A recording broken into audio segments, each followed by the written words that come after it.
11:30 p.m. at Murphy's Bar in Millfield, Ohio. Stephanie Cross sat beside her, smoking Porsche 911 in the snowy parking lot, phone dead. LA unreachable due to the blizzard.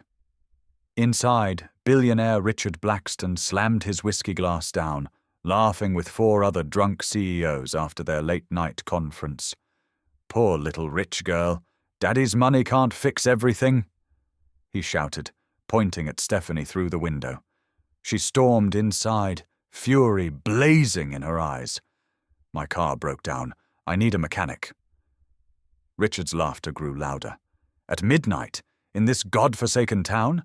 I'll bet $50,000. No one here can fix your fancy car tonight." Stephanie stood tall, her voice cutting through the smoke. "Fine. I'll marry any man who can fix my car before sunrise." Then Blake Sullivan stepped out from the dark corner where he'd been drinking alone after his night shift and said the words that would change everything. "I'll take that bet." The bar went silent except for the wind howling outside. Blake wiped his hands on his work jeans, motor oil still dark under his fingernails from the late shift at the auto plant. 3 years of raising Noah alone had taught him to calculate risks carefully. But something about watching these drunk millionaires mock a stranded woman struck him wrong. Richard and his crew looked like vultures circling wounded prey, their $1,000 suits and Rolex watches glinting under the bar's dim lights. Stephanie stood there in her designer coat, snow melting in her dark hair, looking more lost than angry now that someone had actually answered her desperate challenge. Blake had been nursing the same beer for 2 hours, the same routine every Tuesday night since Amanda died. Work late, drink alone, avoid going home to an empty house where Noah slept peacefully at Mrs. Rodriguez's next door. His father's pocket watch pressed against his chest through his shirt pocket, the only thing of value he owned besides his beat-up pickup truck and the tiny garage behind their rental house. The watch had survived the Great Depression, 2 wars, and his father's 40 years as a small-town mechanic. Tonight, it might witness the craziest decision Blake had ever made. "You serious about this?" Blake asked Stephanie, stepping closer while Richard's group exchanged glances and started pulling out their phones to record what they clearly expected to be prime entertainment. The snow outside had turned the parking lot into a skating rink, and Stephanie's Porsche sat there like a wounded animal, steam rising from under its hood. Blake had worked on everything from vintage Mustangs to modern Teslas, but a Porsche 911 was serious business, especially one that had clearly overheated in sub-zero weather. Stephanie studied his face, searching for the mockery she'd seen in every other man's eyes tonight. Instead, she found something she hadn't expected: sincerity. Dead serious.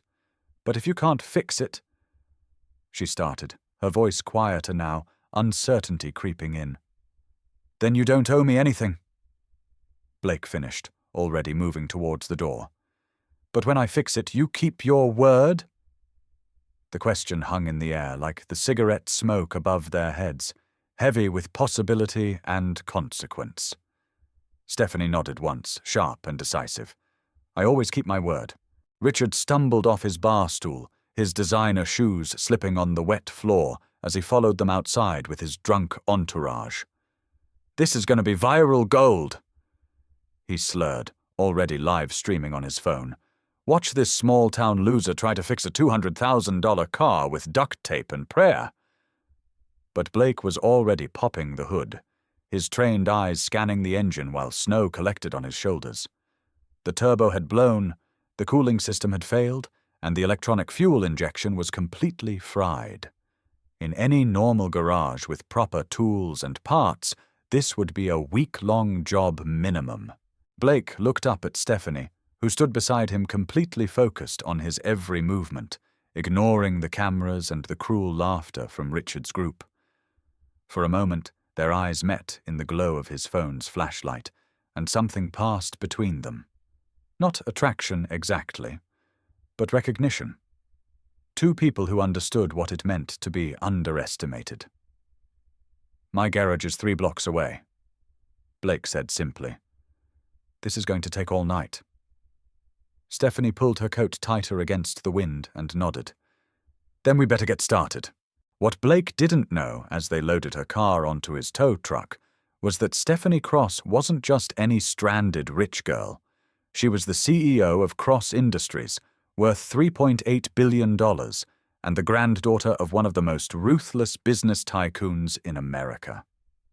What Stephanie didn't know was that Blake Sullivan was about to show her something she'd never experienced in her 31 years of life. What it felt like to be seen as a person instead of a bank account. Blake's garage sat behind a small rental house on Maple Street, the kind of neighborhood where people still left their doors unlocked and knew everyone's name. Inside the single-bay garage, tools hung in perfect order on pegboard walls, and a small space heater fought against the December cold. Blake had built this space himself over 3 years, piece by piece, tool by tool, every purchase carefully planned around Noah's needs for school clothes and doctor visits. This wasn't some fancy auto shop with hydraulic lifts and computer diagnostic equipment. This was a working man's garage, where miracles happened through skill and determination. Stephanie watched Blake work with growing fascination. The way his hands moved with absolute confidence over engine components, the quiet concentration in his movements as he diagnosed problems and devised solutions. She'd spent her adult life surrounded by men who talked big and delivered little, who used expensive words to hide their incompetence. Blake spoke in actions, not words. When the turbo housing cracked, he fabricated a temporary replacement from scrap aluminum. When the cooling system failed, he rebuilt it from parts he'd salvaged from other cars over the years. How long have you been doing this? Stephanie asked around 2 a.m., handing him a wrench without being asked. She'd been watching long enough to anticipate what he needed next. Blake paused, grease streaking his forehead where he'd pushed back his dark hair. Since I was 12, my dad taught me that engines don't lie. They break for reasons. They get fixed for reasons. He touched the pocket watch through his shirt, a gesture so unconscious he probably didn't realize he was doing it. Your father? Stephanie pressed gently. Blake's hands stilled on the engine block. He died when I was 16. Left me this watch and one lesson. Work with your hands. Think with your heart. The hours passed in a strange bubble of intimacy, the outside world forgotten except for the occasional drunk shout from Richard's group, who had moved their live stream party to the parking lot across the street. Blake found himself talking to Stephanie in a way he hadn't talked to anyone since Amanda died, about Noah's nightmares after losing his mother, about the 3 jobs Blake worked to keep their tiny house, about the dreams he'd given up to become the father his son needed. Stephanie listened without judgment, occasionally asking questions that showed she actually understood the weight of single parenthood. Around 3 a.m., Noah called with a nightmare about monsters under his bed. Blake spoke to his son for 10 minutes, his voice transforming completely, becoming gentle and patient as he talked his 8-year-old through the fears that haunted children who'd lost too much too young. Stephanie heard him humming a lullaby over the phone, the same song she remembered her own mother singing before the divorce, before everything fell apart. When Blake hung up, she said quietly, "He's lucky to have you." Blake looked at her with surprise. Most people think he'd be better off with 2 parents, a mother. Most people are idiots, Stephanie replied without hesitation. That little boy has more love from 1 parent than most kids get from 2. Something shifted in Blake's chest at her words, a recognition he wasn't ready to name. This woman in her expensive clothes, stranded in a small town by a broken car and a cruel bet, understood something about love that most people missed entirely. Love wasn't about convenience or appearances. It was about showing up day after day, even when it was hard, especially when it was hard. By 4 a.m., Blake had performed what could only be called mechanical surgery, rebuilding Stephanie's engine with a combination of expertise, creativity, and pure stubborn determination. The Porsche purred to life with a sound like expensive satisfaction, and for a moment the garage fell completely silent, except for the perfect rhythm of German engineering. Blake's hands were black with grease, his work shirt was soaked with sweat despite the cold, and his eyes showed the exhaustion of a man who'd just worked a miracle through sheer force of will. Stephanie test drove the car around the empty parking lot, the engine running smoother than it had in months. When she returned to the garage, Blake was washing his hands at a small sink, trying to scrub away the evidence of his impossible victory. The live stream crowd across the street had grown to include other insomniacs drawn by the drama, their phone cameras recording every moment for social media posterity. "So," Richard called out, his voice carrying across the snowy street, "about that bet." His tone had changed from mocking confidence to nervous uncertainty.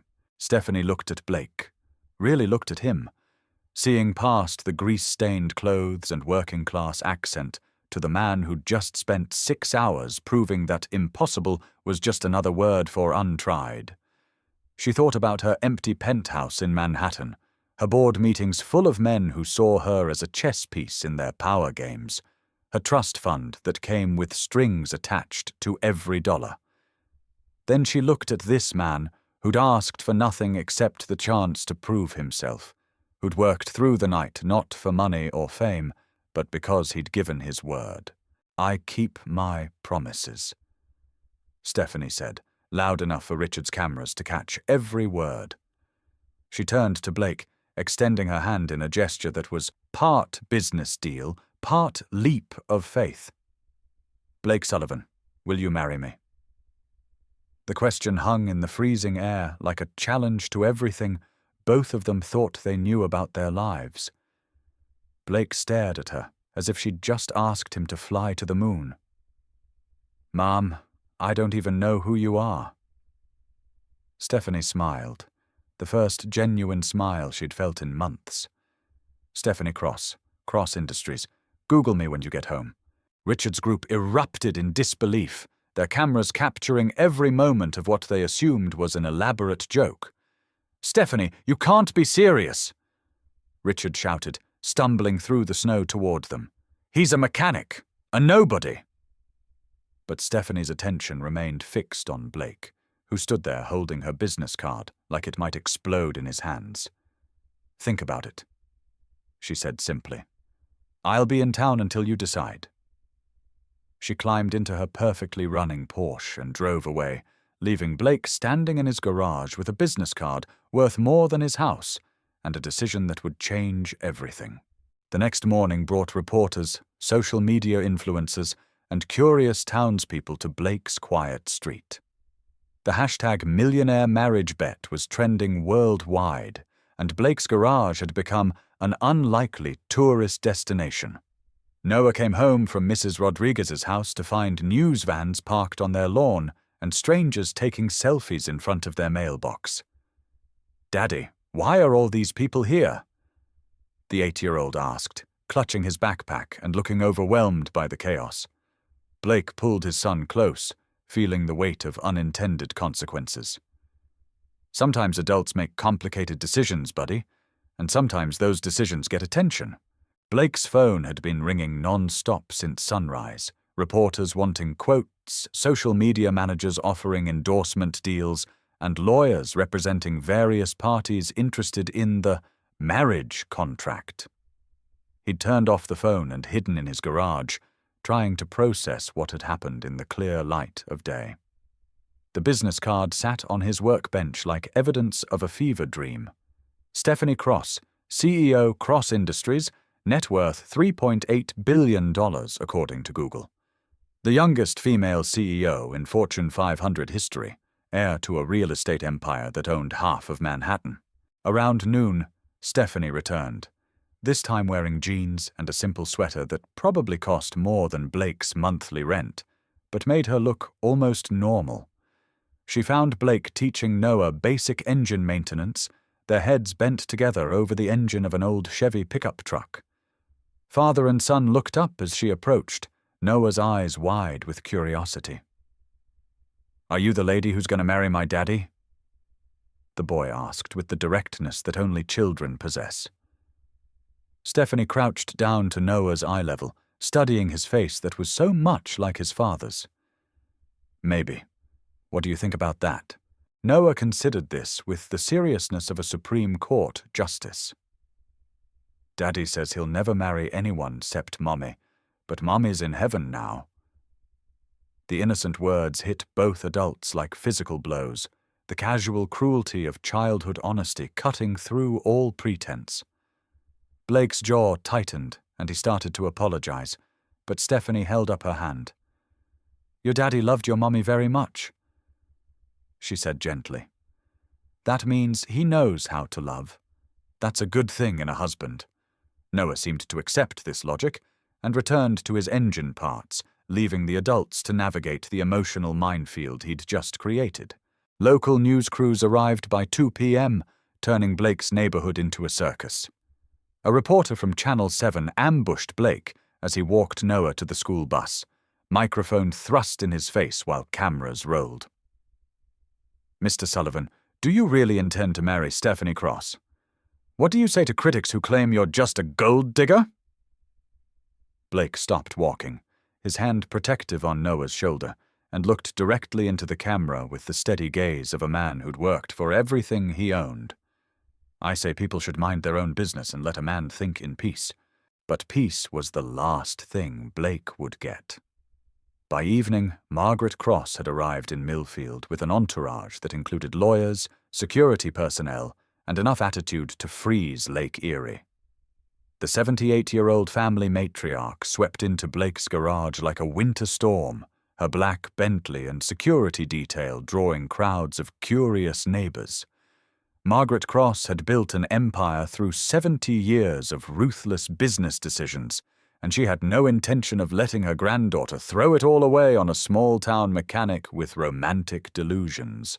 "Mr. Sullivan," Margaret said, her voice carrying the authority of someone accustomed to being obeyed. She looked around Blake's modest garage with obvious distaste, taking in the hand-me-down tools and recycled car parts.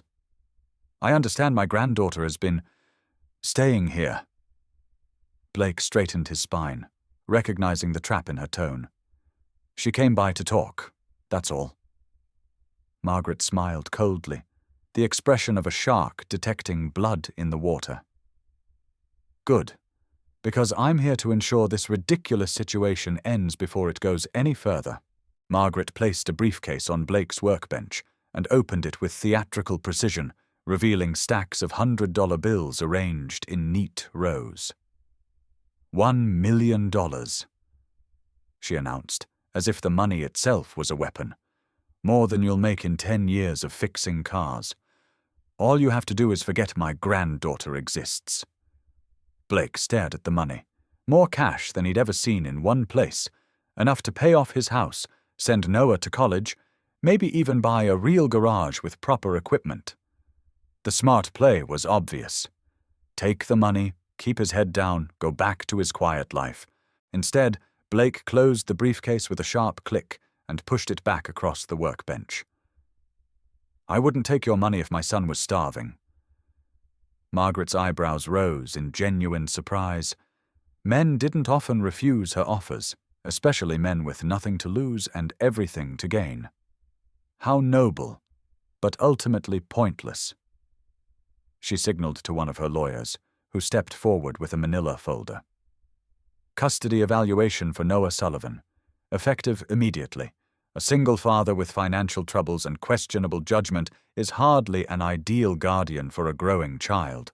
The threat hit Blake like a physical blow, stealing his breath and making his hands shake with sudden rage. Noah was everything to him, the only light in a world that had gone dark when Amanda died. The idea of losing his son to these people, to their lawyers and their money and their cold calculations, was worse than any nightmare he'd ever imagined. "You can't take my son," he said, his voice barely controlled. Margaret smiled again, this time with satisfaction. "Mr. Sullivan, I can do anything. Money opens doors that most people don't even know exist." That evening, Blake found Stephanie at the town diner, sitting alone in a back booth with an untouched cup of coffee growing cold in her hands.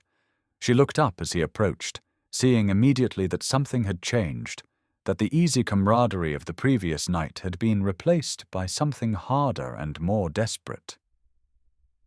"Your grandmother came to see me," Blake said without preamble, sliding into the booth across from her. Stephanie's face went pale. What did she want?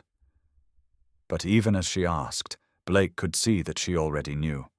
Margaret Cross was legendary for her ruthlessness, her ability to find pressure points and exploit them without mercy. "She offered me $1 million to disappear," Blake said, watching Stephanie's reaction carefully. "And when I turned it down, she threatened to take Noah." Stephanie's hands clenched into fists on the table, her knuckles white with suppressed fury. Her grandmother had crossed a line that couldn't be uncrossed, targeting an innocent child to win a game that should have stayed between adults. "I'll stop her," Stephanie said fiercely. "I'll call her off." But Blake was already shaking his head, his decision made during the long walk from his garage to the diner. "No, this was stupid from the start." Blake's voice was flat, emotionless, the tone of a man who'd just accepted a devastating defeat. "I can't marry you, Stephanie. I won't risk Noah for anything or anyone." The words came out harsher than he'd intended, but the fear for his son had burned away any gentleness he might have felt. Stephanie looked as if he'd slapped her, hurt flickering across her features before being replaced by resignation. "I understand," she said quietly. "I do. But Blake, what if there was another way?" "What other way?" Blake asked. But even as he said it, he could see the wheels turning in Stephanie's mind, the same calculating intelligence that had made her a billionaire before age 35. "My trust fund," she said slowly. "Clause 7. If I marry without family approval before I turn 35, I lose everything. The company, the inheritance, all of it." Blake stared at her in disbelief. "How much is everything?" Stephanie's laugh was bitter. $3.8 billion, give or take. The number hung between them like a wall, impossibly high and utterly insurmountable. "That's—" Blake started, then stopped, his mind unable to process the magnitude of what she was suggesting. $3.8 billion. More money than his small town would see in 100 years. More money than most countries had in their treasuries. And she was talking about giving it up for a mechanic she'd known for 2 days. "That's insane," he finished weakly. Stephanie leaned forward, her eyes intense with sudden purpose. "Is it? Or is it the first sane thing I've ever considered doing?" Blake studied her face, looking for signs of temporary madness or emotional breakdown, but all he saw was determination. "You don't know me," he said desperately. "We're strangers. You can't throw away your entire life for someone you just met." Stephanie was quiet for a long moment, considering his words with the same seriousness she brought to corporate boardrooms. "You're right," she said finally. "I don't love you. Not yet. But I could learn to. And you could learn to love me, if we gave ourselves time."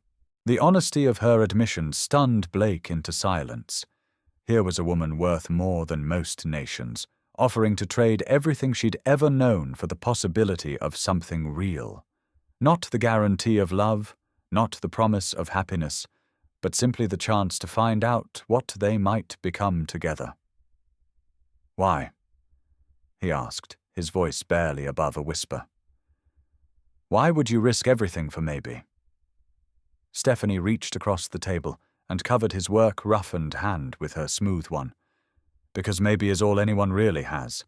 And I'd rather have maybe with you than certainty with anyone else. The next morning brought Blake's worst nightmare to life. Social services arrived at 7 a.m. with official paperwork and a cheerful caseworker who explained that they were simply following up on concerns about Noah's welfare. Blake watched helplessly as strangers poked through his house, taking notes about everything from the outdated appliances to the stack of medical bills on his kitchen counter. Noah clung to his father's side, sensing the adult tension even if he didn't understand its source. "Daddy, are these people taking me away?"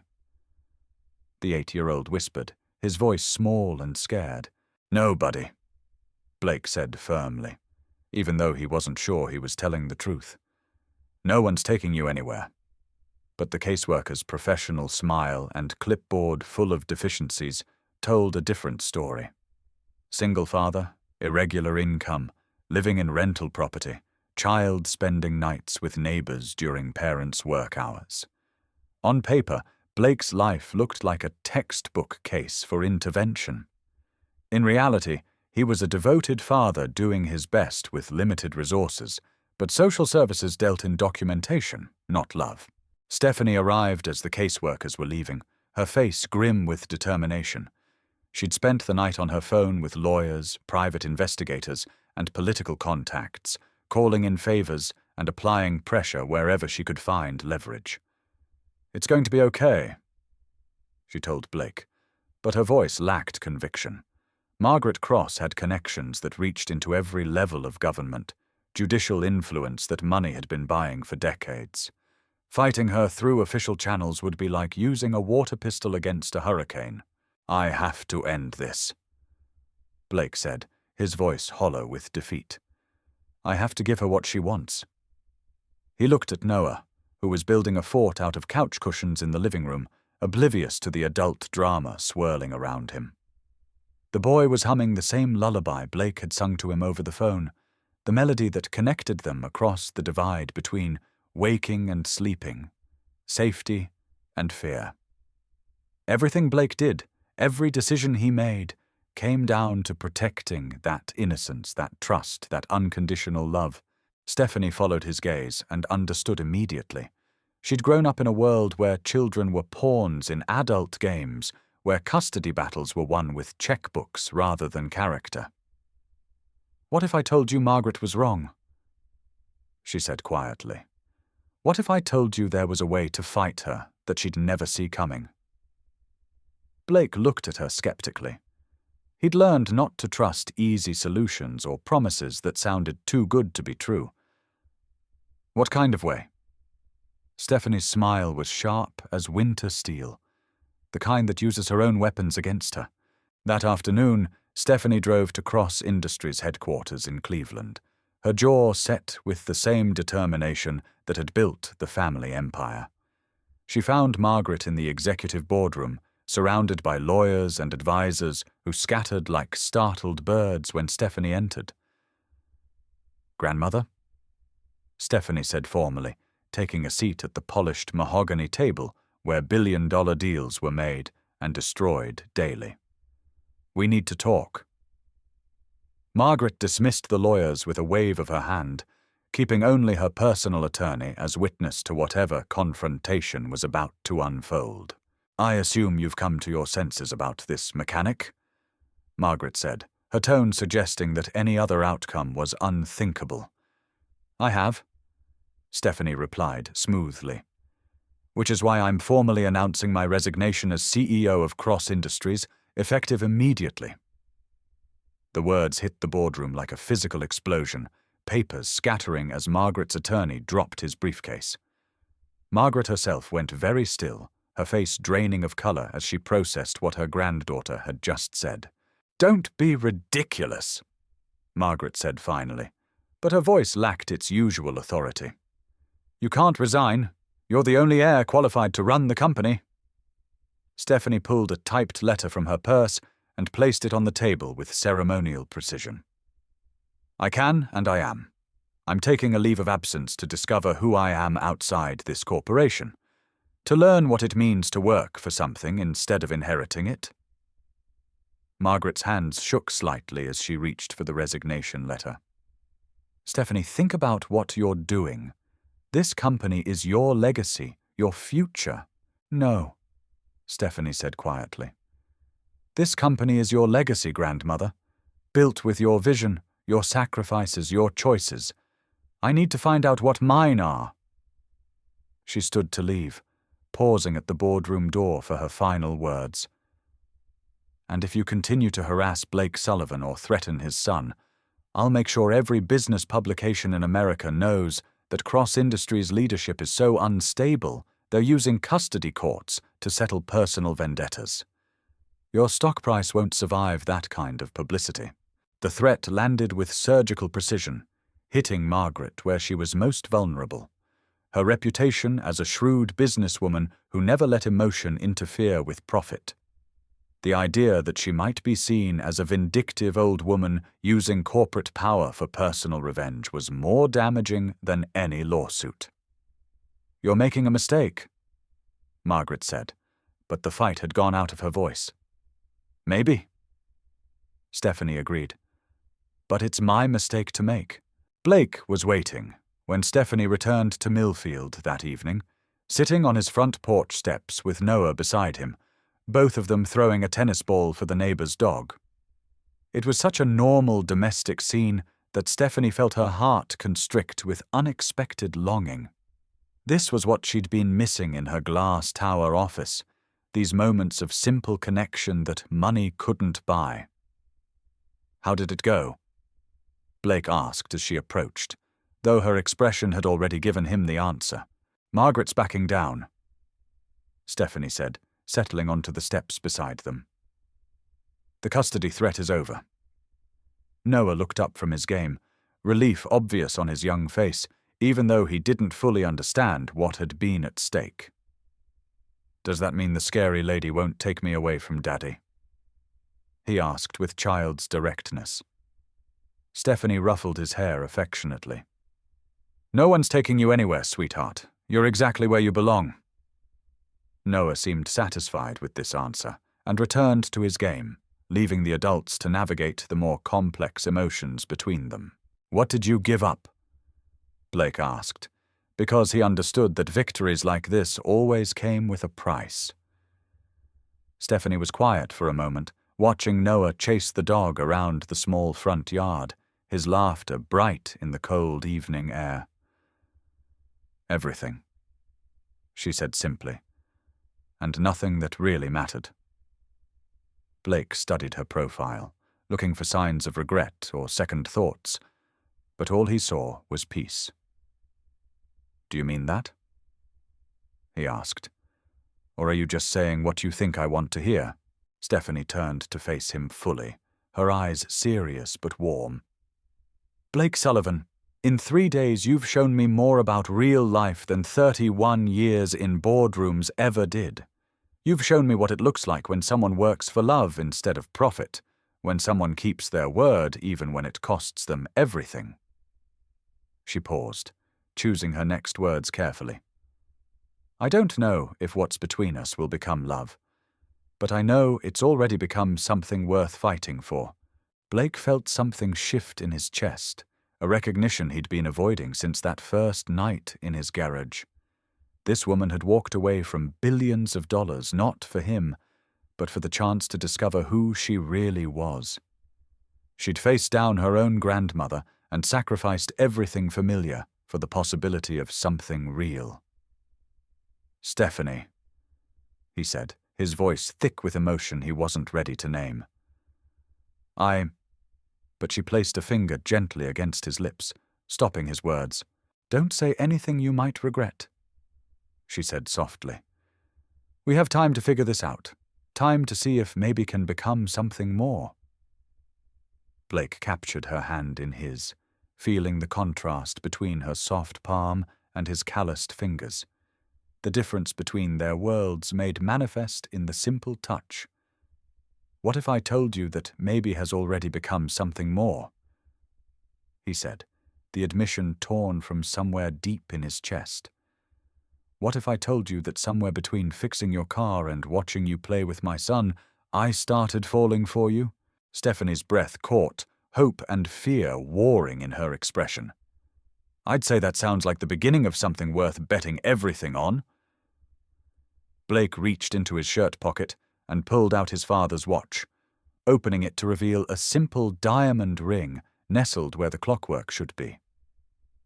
"This belonged to my mother," he said quietly. "Dad carried it in here for 40 years after she died, waiting for the right woman to give it to. I thought that woman was Amanda, but she was the woman for who you were then." Stephanie finished, understanding immediately. "Not who you are now." Blake nodded, relief flooding through him that she understood the distinction. "Stephanie Cross, I'm not promising you fairy tales or easy answers. I'm a single father with a beat-up truck and a mortgage I can barely afford. But if you'll have me, I promise to love you as completely as I know how. Will you marry me?" Stephanie looked at the ring, simple and honest, and absolutely perfect. Then at Blake's face, open and vulnerable and more beautiful than any boardroom victory she'd ever achieved. "Yes," she whispered, then louder. "Yes, absolutely yes." Blake slipped the ring onto her finger with hands that shook slightly, and Noah cheered from the yard where he'd been pretending not to listen. "Does this mean Stephanie's my new mom?" he called out, running over to join their impromptu engagement celebration. "If you want me to be," Stephanie said, opening her arms to include Noah in their embrace. The 8-year-old considered this seriously, then nodded with the decisive authority of someone who knew his own mind. "I think Mommy would like you," he announced. "She always said Daddy needed someone who could make him smile again." Blake's eyes filled with unexpected tears, grief and joy tangling together in his chest. "I think she would too, buddy," he managed to say. 6 months later, Millfield's tiny Methodist church overflowed with an unlikely mixture of small-town residents and business executives who'd traveled from New York to witness the wedding of the decade. Margaret Cross sat in the front pew, having arrived with a grudging respect for the granddaughter who'd taught her that some things were indeed more valuable than money. She'd even offered Blake a partnership in a new automotive division of Cross Industries, a proposal he'd accepted on the condition that he maintain creative control and hiring preferences for local workers.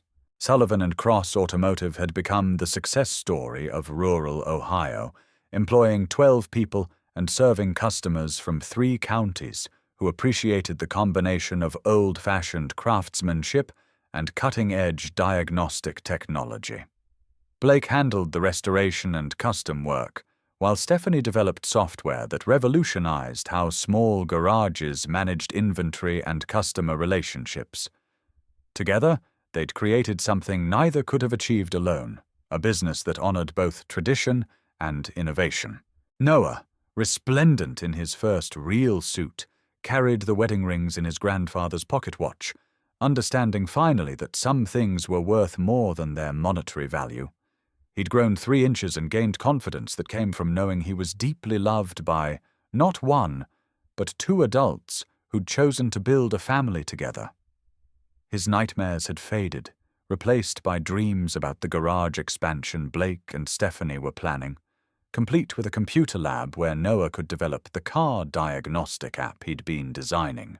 Blake waited at the altar in a simple black suit, his hands steady now, with the certainty that came from making the right choice. When the church doors opened and Stephanie appeared in an elegant but understated dress, walking arm in arm with Margaret Cross, who'd volunteered to give her away, his smile could have powered the entire town. This was what happiness looked like, he realized. Not the absence of struggle, but the presence of someone worth struggling alongside.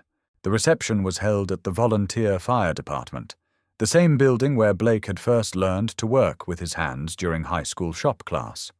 Local residents mingled with Fortune 500 executives, the barriers of class and wealth dissolved in the universal celebration of love, finally finding its proper home. Stephanie danced with farmers and CEOs with equal grace having learned that true wealth wasn't in bank accounts, but in connections that enriched the soul. As the evening wound down and guests began to depart, Blake found himself on the fire station's back deck with Stephanie and Noah, watching the sunset paint the Ohio sky in shades of gold and crimson. Noah had fallen asleep between them on the old wooden bench, exhausted by the excitement and secure in the knowledge that his family was complete. "Any regrets?" Blake asked softly, his arm around Stephanie's shoulders as she leaned against his chest. "About what?" Stephanie murmured, her voice drowsy with contentment. "Trading $3.8 billion for a mechanic and his son in small-town Ohio?" Blake's question was teasing, but underneath lay a deeper concern, the worry that someday she might miss the world she'd left behind. Stephanie was quiet for a moment, considering the question with the honesty their relationship deserved.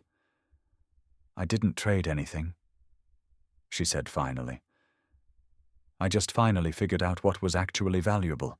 Years later, visitors to Millfield would sometimes ask about the famous couple who'd turned a viral marriage bet into a love story that captured the world's imagination. Local residents would smile and point toward Sullivan and Cross Automotive, where Blake could usually be found teaching Noah and other local kids the ancient art of making engines sing. Sometimes Stephanie would be there too, taking video calls with clients while simultaneously helping a customer understand their car's maintenance schedule. But the real story wasn't in the headlines or the business success, or even the marriage that had started with such unlikely circumstances. The real story was in the small moments that no camera ever captured. Blake making terrible coffee every morning while Stephanie perfected her pancake technique. Noah teaching other children that families came in all shapes and sizes, all equally valid as long as they were built on love. The pocket watch sitting on Blake's garage workbench, no longer hidden away, but displayed proudly beside family photos that showed how happiness could grow from the most unexpected seeds. Sometimes, late at night, when the garage was quiet and the family was asleep, Blake would stand in the doorway and remember that snowy evening when a broken-down Porsche and a desperate bet had changed everything. He'd learned that love wasn't about deserving or earning or even understanding. Love was about recognizing the person who made you want to become the best version of yourself, then choosing them every single day, especially when it was difficult.